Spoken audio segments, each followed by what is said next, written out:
đến lớp, bố lớp Nga học chưa? Dạ, bố là Nga học ở ngay đây rồi ạ.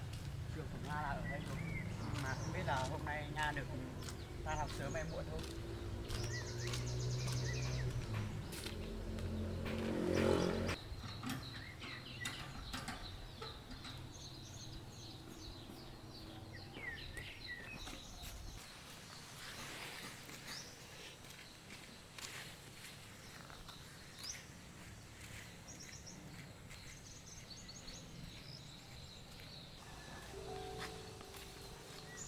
Nga, Anh Dương. Ôi bố. Nga, Con, bố đây. con. Bố về rồi sao? Con tưởng con không được gặp lại bố nữa. Không biết là con nhớ bố lắm không? Con ạ, bố về rồi, con không phải lo nữa. Sao bây giờ bố mới về? Con tưởng là bố về thăm anh Dương với con nữa.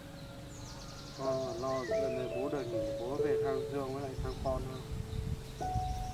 Bố cũng về lâu rồi, nhưng mà bố cũng ở trên nhà với anh thôi ấy. Vì vậy nên là hôm nay anh mới đưa bố xuống đây để gặp lại em thôi. Với cả là bố về từ đầu tuần rồi, em còn đi học nữa. Nên là anh bảo cho em tập trung học nốt tuần này. Rồi cuối tuần anh với bố xuống đây để gặp em sau cũng được ấy. Tại vì bố về rồi mà, sớm muộn cũng gặp được em thôi. Sao anh không nói cho em sớm là bố về? Không biết là em bố thu hút thời gian. Sao anh không nói sớm cho em biết? Chuyện dài lắm nha. Vì vậy nên là ở đây cũng nắng nữa. Thôi thì ba bố con mình ra chỗ dâm kia rồi ngồi nói chuyện sau một lát rồi mình nghỉ ngơi rồi mình về cũng được. Thế cũng được, nắng quá ở đây chỗ này, mình ra trong kia mát hơn. Nói chuyện lúc mát rồi mình đi về. Con ạ, con này người Nga.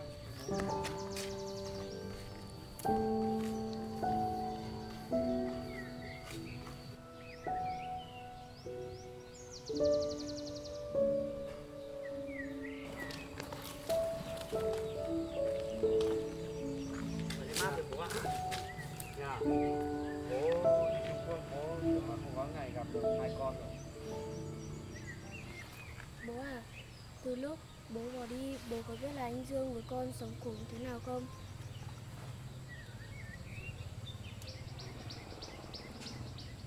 Bố biết rồi. Bây giờ bố về, bố sẽ đón hai con đi ở với bố.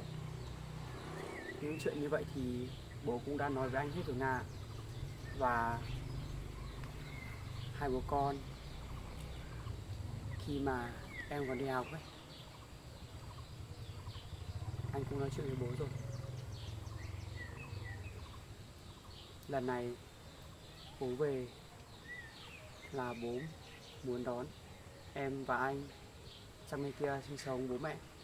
Ở bên kia thì bố mẹ cũng đã có một cuộc sống khá là ổn định rồi ấy. Vì vậy nên là em không cần phải lo và buồn nữa đâu. Dạ vâng.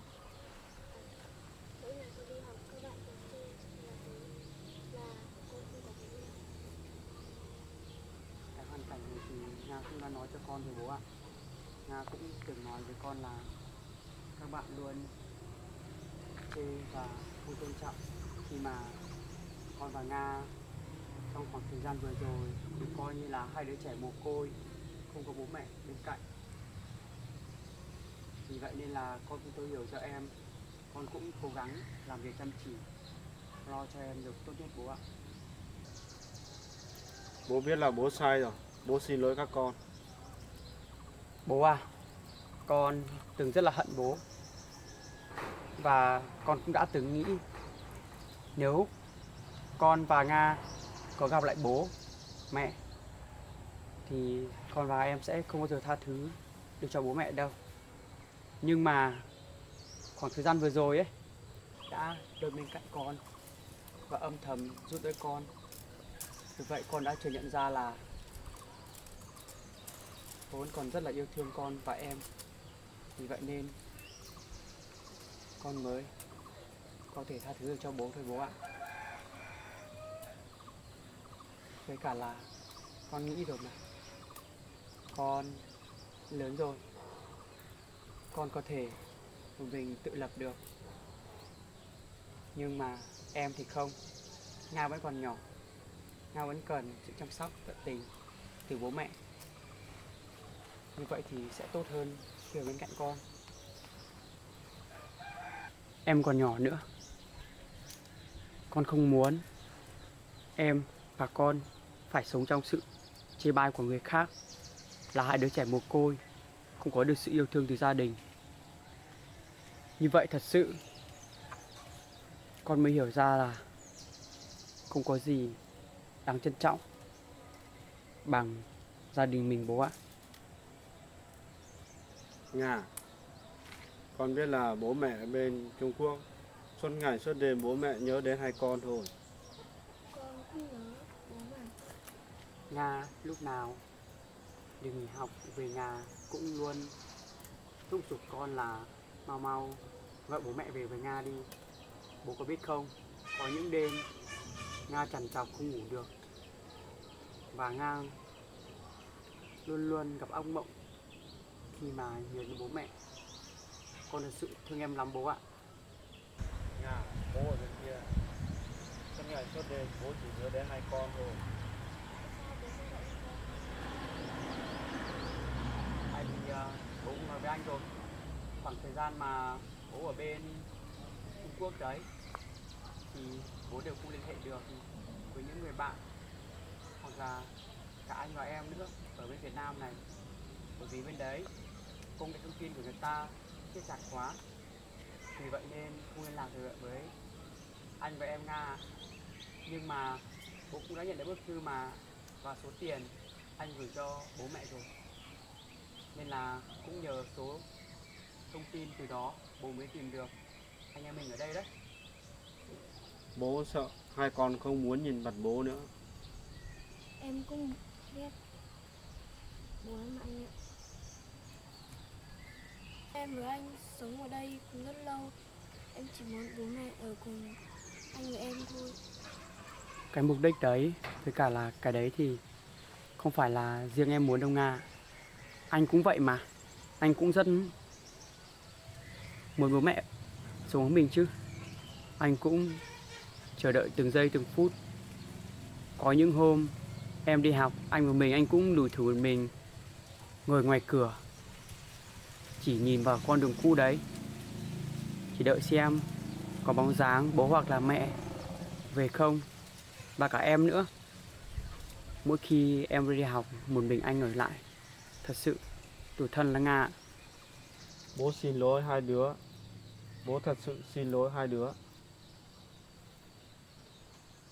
Con nhận lời xin lỗi của bố rồi mà. Nhưng mà thật sự chuyện này con cũng chưa hoàn toàn có thể quên được bố ạ. Nhưng mà con không muốn gia đình mình lạc mất nhau thêm một lần nữa. Vì vậy nên bây giờ gia đình mình trở lại bình thường được rồi bố ạ.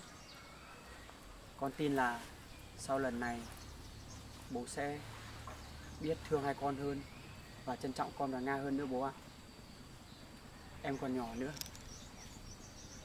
Con cũng xin bố đừng bỏ rơi thêm con và Nga một lần nào nữa ạ. Nga, bố xin lỗi con nhé. Bố thương con nhiều lắm. Em không cần phải nghĩ nhiều đâu. Bây giờ bố ở đây với anh em mình rồi, mình sẽ không bị người ngoài nhìn vào và chê bai mình là không có bố mẹ nữa. Em cứ thoải mái đi học và tập trung học nhé. Bây giờ bố về với anh em mình rồi, một thời gian nữa anh sẽ bảo bố đón mẹ về với em nhé. Thôi, hai con à, bây giờ cũng muộn rồi. Chắc là mình cũng phải về thôi. Vâng. Vậy thì gia đình mình về thôi bố ạ. Mình cũng gặp được Nga rồi. Bây giờ mình cùng nhau đi về nhà. Có chuyện gì rồi bố con mình nói chuyện sau ạ. Rồi. Vâng. Bố con mình về thôi rồi.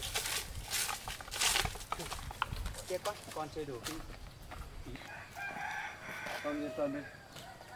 Một thời gian nữa bố sẽ mua cho con một cái xe máy để con đưa Nga đi học với lại con đi thu hoạch. Con đi lại bên ghế.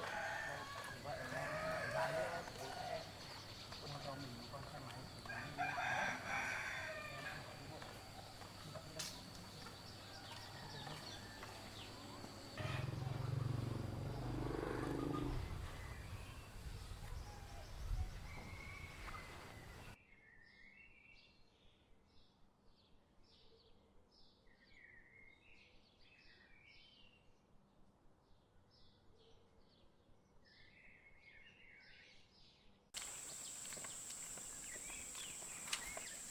nhận là bố con mình đi bộ như này cũng mệt thật, nhưng mà vui bố ạ. Tình cảm con thấy như này, tình cảm bố con mình cảm giác nó lại gắn kết hơn. Mình đi về thôi, gần đến nhà rồi đấy. Em có thể nhớ nhà mình không Nga? Đến nhà mình rồi đấy.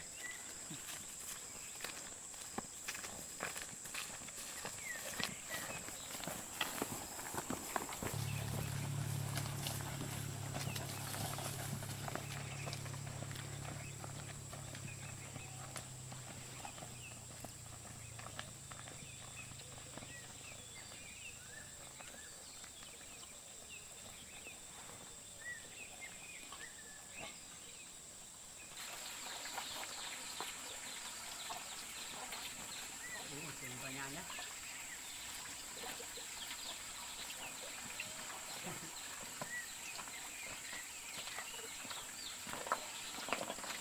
Nga ngồi đây.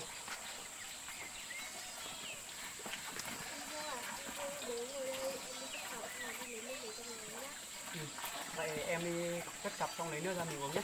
Chuyển em qua nhà. Bố à, bây giờ mình cũng đón Nga vào đây rồi thì bố cứ ở đây với con với Nga vài hôm nhé. Con sẽ đi vào trong rừng và lấy số thuốc ở trong nhà sắc nốt cho bố uống để tình trạng sức khỏe của bố ổn định. Rồi nếu mà bố bận công việc thực sự thì khi ấy bố hắn về sau ạ. Mình đến đây rồi thì mình ở đây cũng được. Dạ vâng ạ. Tại vì sức khỏe của bố vẫn chưa hoàn toàn bình phục nữa. Vì vậy nên là bố cứ ở đây với con. Rồi. Bố đến đây thì bố sẽ ở với hai con thôi. Hai con cứ yên tâm đi. Dạ vâng ạ. Con hy vọng rằng bố sẽ không bỏ hai con đi thêm một lần nữa ạ. Và bố con mình sẽ ở đây sống một cuộc sống hạnh phúc và bình yên bố ạ. Con chỉ có một ước muốn là như vậy thôi. Chứ con không muốn gia đình mình xảy ra một chuyện gì nữa, hoặc là mâu thuẫn gì nữa đâu ạ bố ạ. Phải hiểu lầm nhau ạ. Sau lần này bố hiểu các con nhiều rồi, các con cứ yên tâm đi. Dạ vâng ạ. Nga ở đây với con cũng khá là lâu rồi, nên là em với con đều sống tự lập cả thôi. Vì vậy nên là em cũng hiểu chuyện và lớn nhanh lắm bố ạ. Bố nhìn như vậy thôi, bố đã xa con là Nga vài tháng mà Nga trưởng thành và lớn như vậy rồi đấy bố ạ.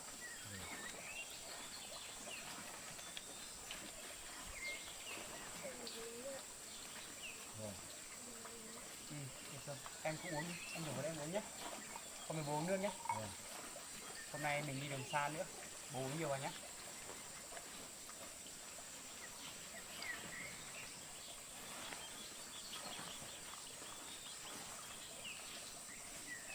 Uống nước đi. Em muốn uống nước ạ.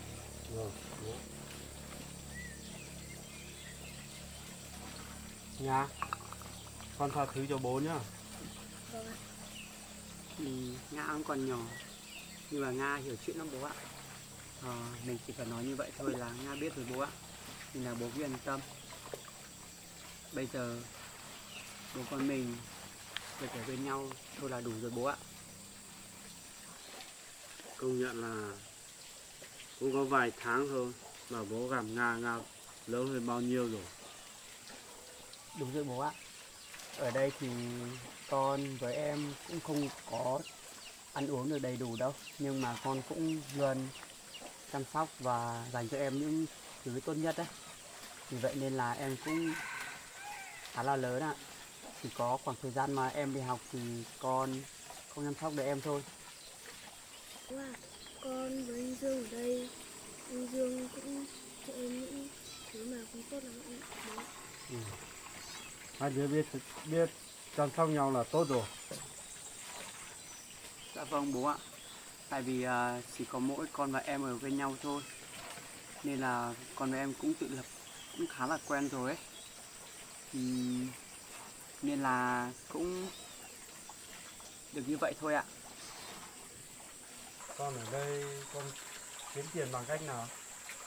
Con ở đây thì con chỉ đi rừng kiếm học quả dại và củ rừng về bán thôi bố ạ, và đi thu hoạch.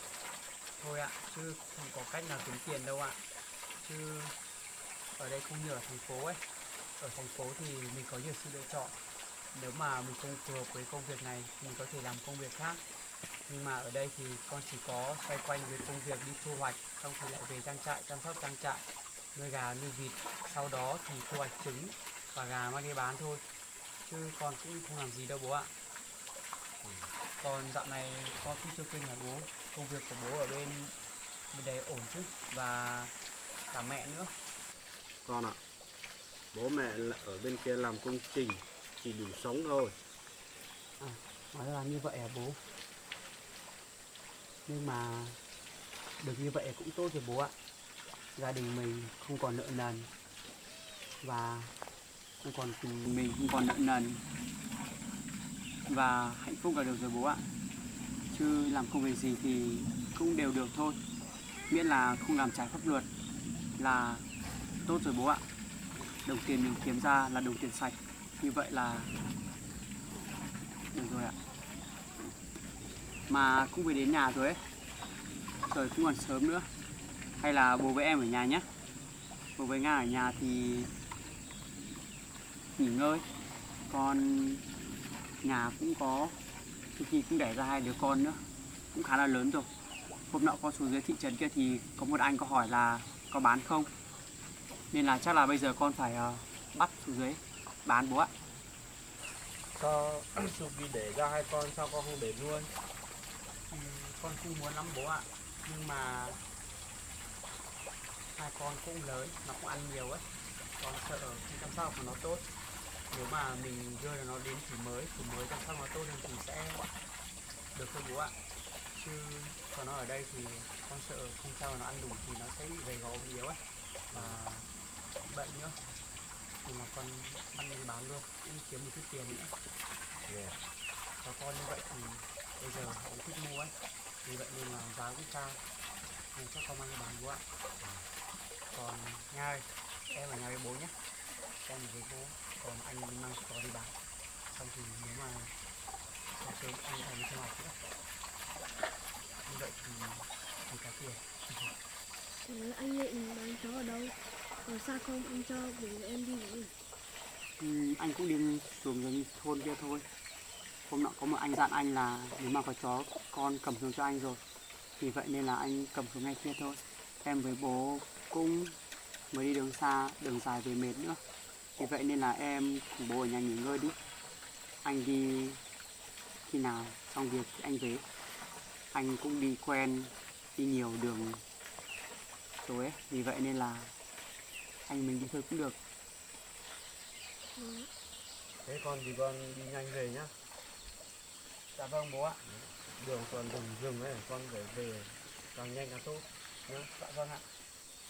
Vậy bố với em ở nhà nhé.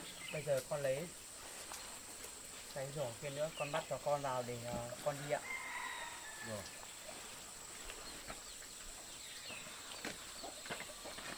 Cookie. Này, em giữ một con cho anh nhé. Em ôm nó đi, nó ngoan lắm. Đi về với chủ mới ngoan nhá. Nghe chưa? Sao xin lỗi chúng mày nhé. Không chăm sóc được chúng mày tốt. Chúng mày đi với chủ mới nó sẽ chăm sóc chúng mày tốt hơn nha. Nếu mà chúng mày dưới đấy thì khi nào có thời gian ta sẽ xuống thăm chúng mày sau.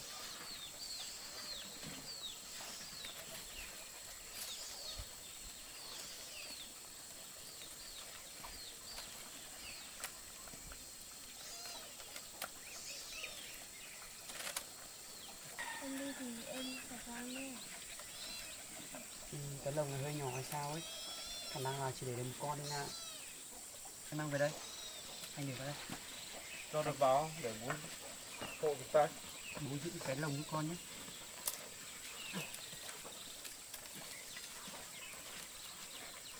Ngoan nhá. Chúng mày đi môi trường sống nó sẽ tốt hơn thôi. Thấy đẹp mà. Nó đẹp thật, nhưng mà anh sợ để lâu nó lớn thì anh sẽ không chăm sóc của nó tốt đấy. Em đi học nữa, anh cứ vì vậy nên là thôi, mình mang đi bán cũng được em ạ. Suki thì chắc là cũng chuẩn bị có lứa mới để đẻ nữa rồi. Vì vậy nên là mình mang đi bán đi. Để đợt sau thì mình sẽ nuôi cũng được. Vâng. Vậy thì con cứ mang nó đi bán đi. Chó nuôi nhiều nó không tốt đâu. Dạ vâng bố ạ. Nếu mà nhiều quá thì mình không quản được nó ấy. Đấy. Như vậy thì nó sẽ hư. Rồi thì mình mang đi bán người khác, họ sẽ làm xong được tốt hơn ạ. Rồi, thế con mang đi bán đi. Dạ vâng ạ. Vậy bố với em ở nhà nhé. Rồi. Con đi bán xong con đi thu hoạch luôn tháng nhé. Rồi. Hai, em cùng bố ở nhà nhé. Anh đi một lát nữa rồi anh về. Thế con đi ngay về nhé. Dạ vâng ạ. Bố với em ở nhà làm việc gì cẩn thận nhé. Rồi. Con đi đây ạ. Rồi. Anh Dương đi cẩn thận nha. Con đi cẩn thận nhá. Dạ vâng ạ. Bố với em ở nhà làm việc gì cẩn thận nhé. Rồi.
Hôm nọ bảo là anh có cho con về nuôi. Anh bắt nuôi rồi ấy. Anh về chia cho em anh có được không? Vâng ạ.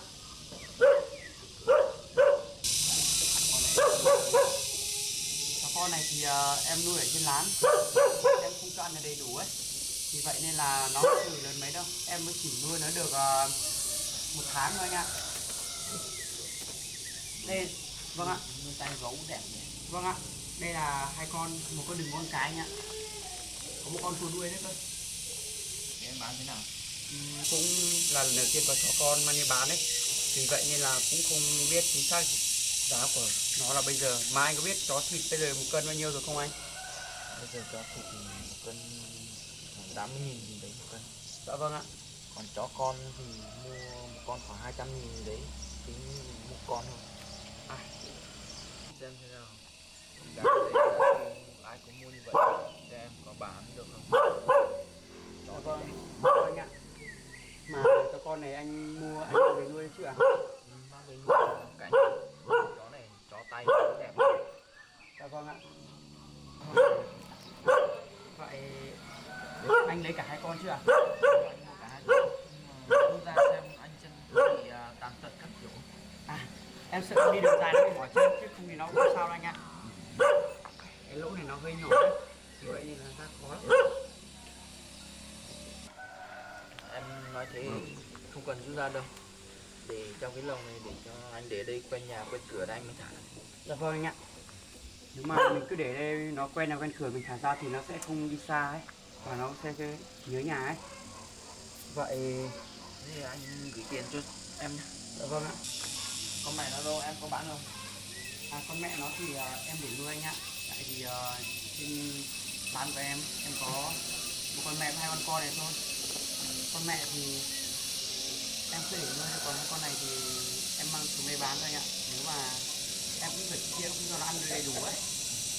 Thế anh gửi tiền đi. Dạ Một vâng ạ. con thì 200, 2 con 400 nhỉ. Dạ vâng ạ, 400 anh ạ. Em cảm ơn anh nhé. Đủ rồi anh ạ. Thế anh thanh đi nhé. Dạ vâng ạ.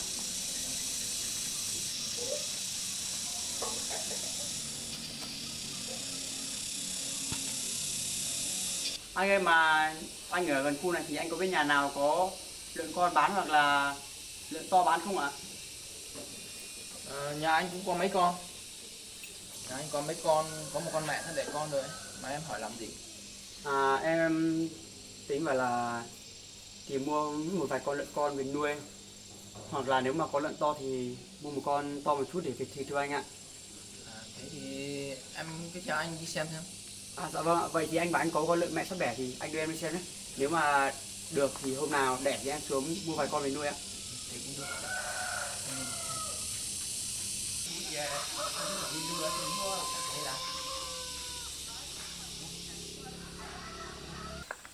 Thôi Dương đi bán chó rồi thì con giỏ lấy đồ này đi, bán này đi cất đi. Xong là bố đưa con xuống kia mua mấy đồ ăn.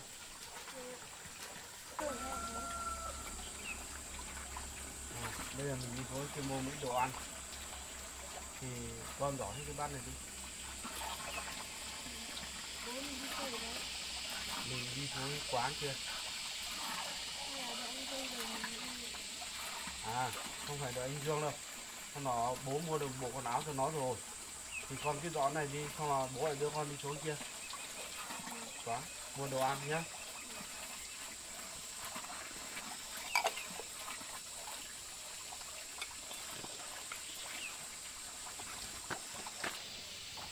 Nha, bố con mình đi thôi. Anh Dương cũng đi rồi nhé.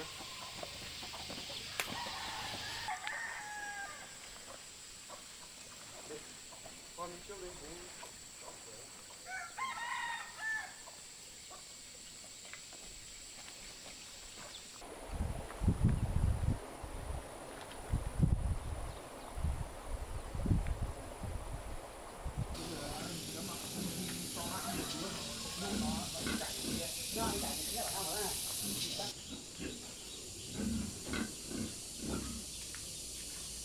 Cho lợn bán trong này. Dạ vâng ạ.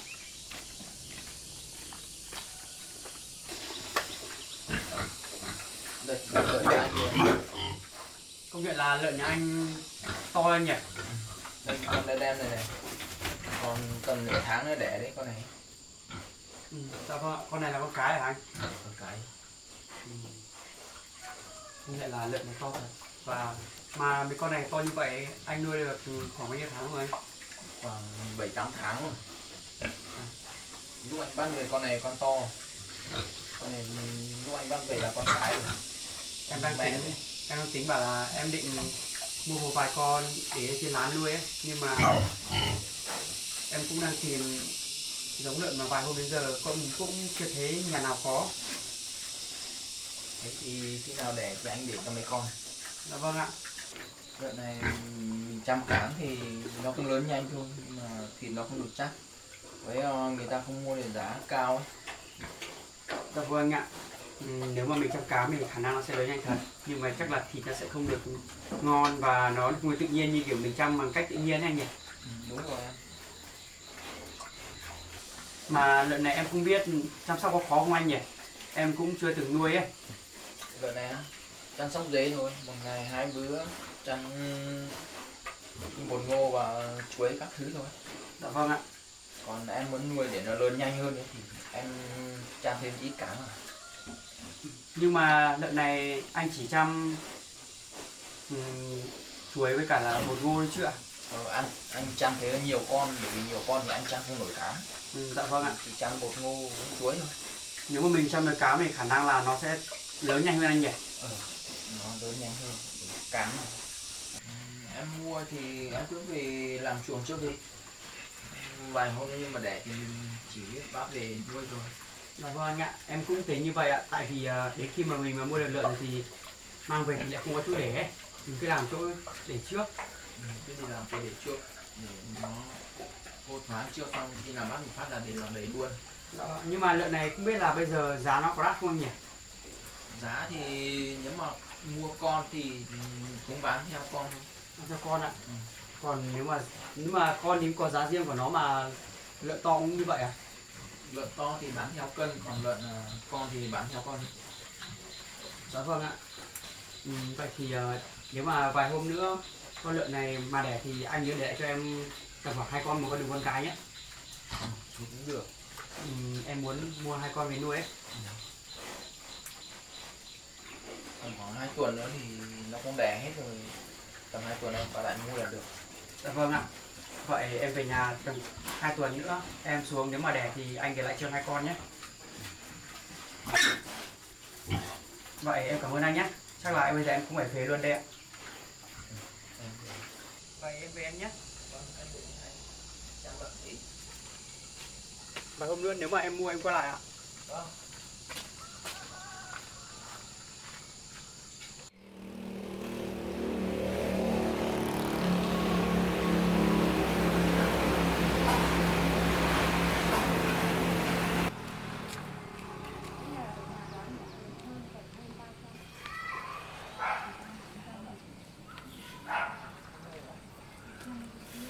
Chắc là quán này là cái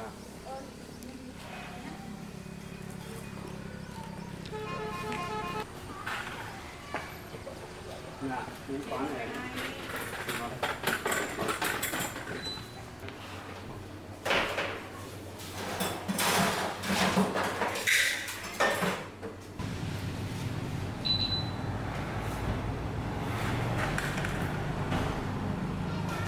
Dạ, anh làm như thế nào? Anh đang làm của mình. Anh ơi, Dạ. làm cho anh 2 bát 35. 2 bát mì 35 cm. Anh ngồi đợi em chút nhé. Rồi. Em làm luôn nhé. Rồi. Đi vào đây. Ngồi đấy.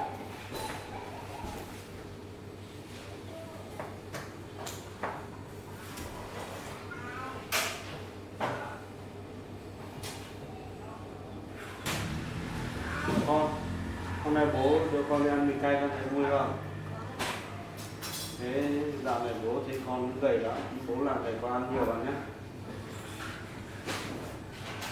Hỗ trợ một chút nhé.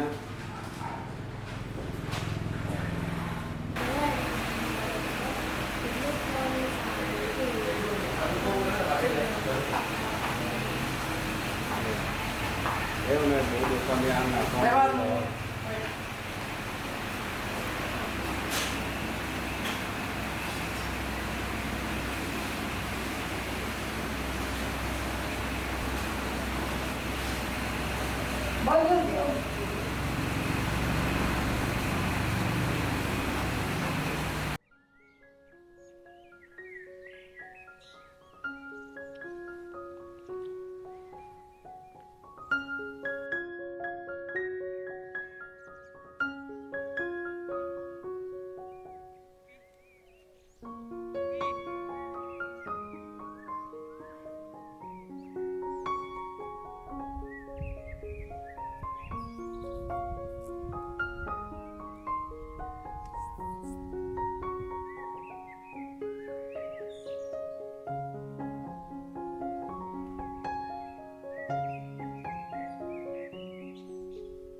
ngay đây rồi.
Được rồi.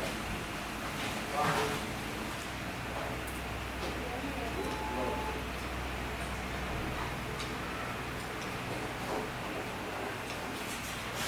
Hôm nay bố con nghỉ đi một cái ăn con rồi.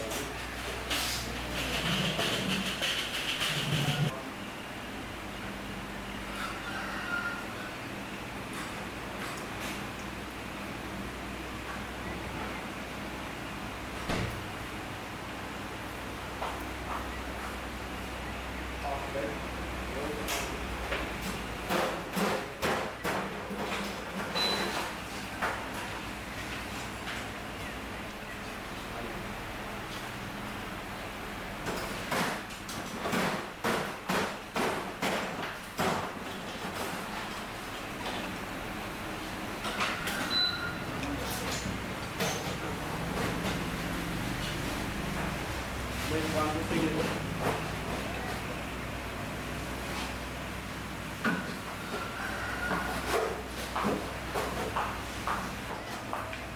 sẽ bị rất rồi.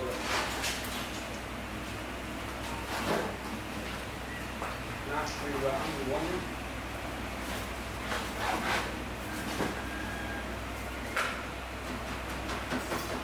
Đây, con.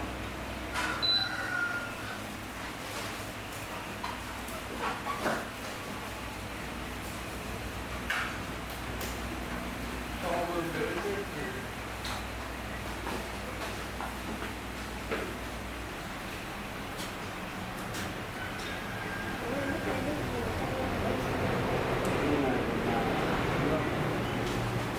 Bạc Hải, con có thích uống không? Thế con cứ uống đi, hoặc là con thích uống bố mua cho nhá. Thế ăn đi, vừa ăn vừa uống nhá.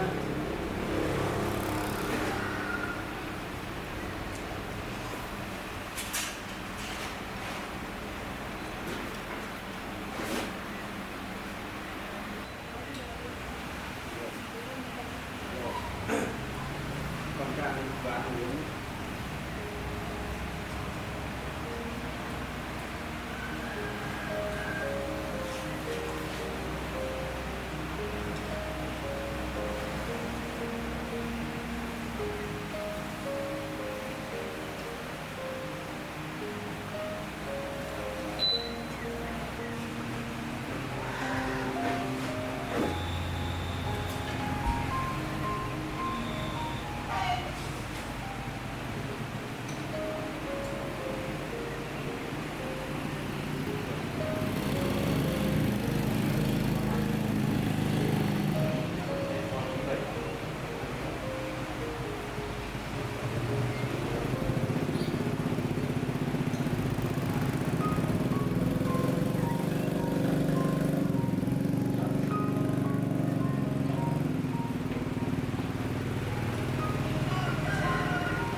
Con phải lo đi ăn xong thì bố mua một công nữa này với là bố mua làm một bát lòng cho chưa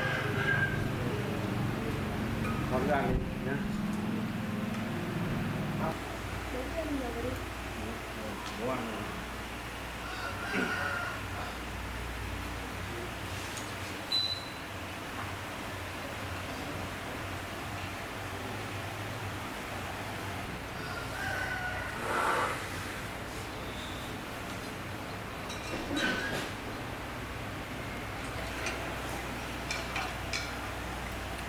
Con ăn xong chưa? Thế con ăn xong rồi thì con đây chơi bố. Bố đi lấy một ít đồ cho anh chưa nhá. Xong bố con mình mới đi về nhá.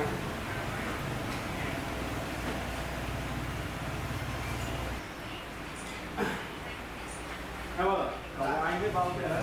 225 này.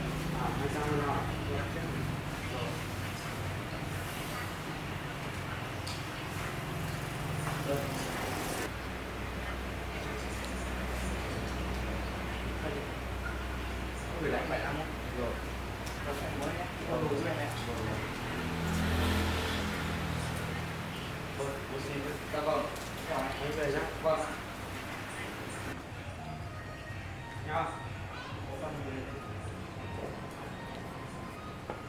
Đấy. Còn cái đồ này thì mình ăn rồi, mình mang về ra chưa?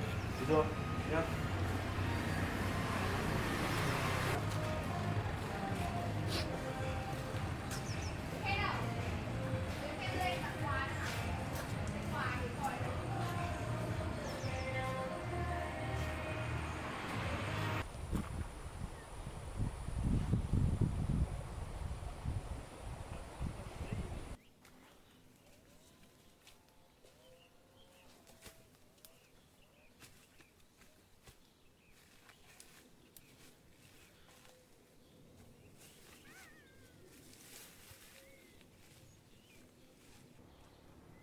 Chắc là mình sẽ chặt được cúc để cho mùi rồi mang về.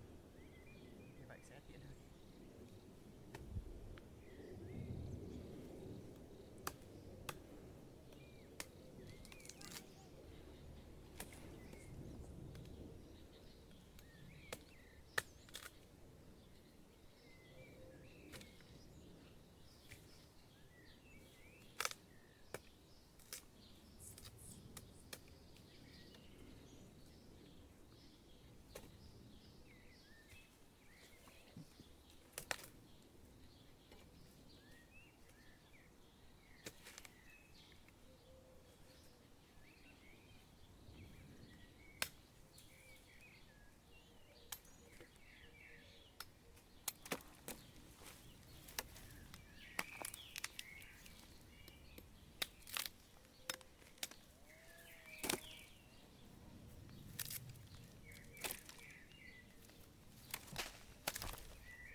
sẽ để như này, mang về luôn cũng được.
Suki!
quả này mới đẻ.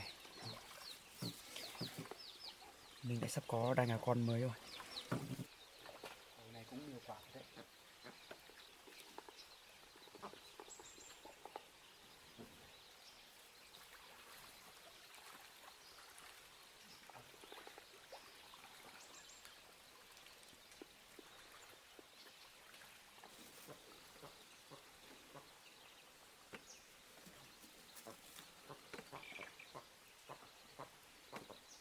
Từ giờ đến Tết chắc là chúng mày cũng nở đấy. Không biết đàn vịt dạo này đẻ trứng như nào rồi nhỉ?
Vịt đàn này của mình đã bắt đầu đẻ trứng rồi đấy.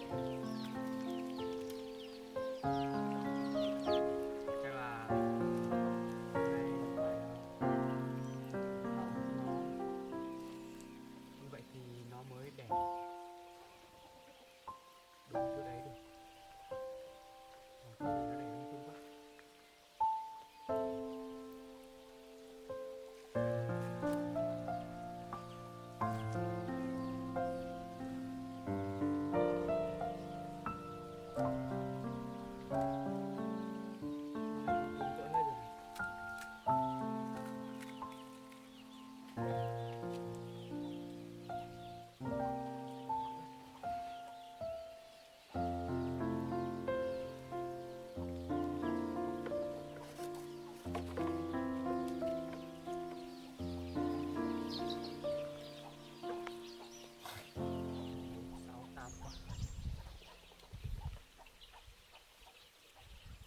Thế là mình sẽ đào ổ nó thôi.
quả này hình như là đẻ ở đất nên là cũng ướt hết rồi.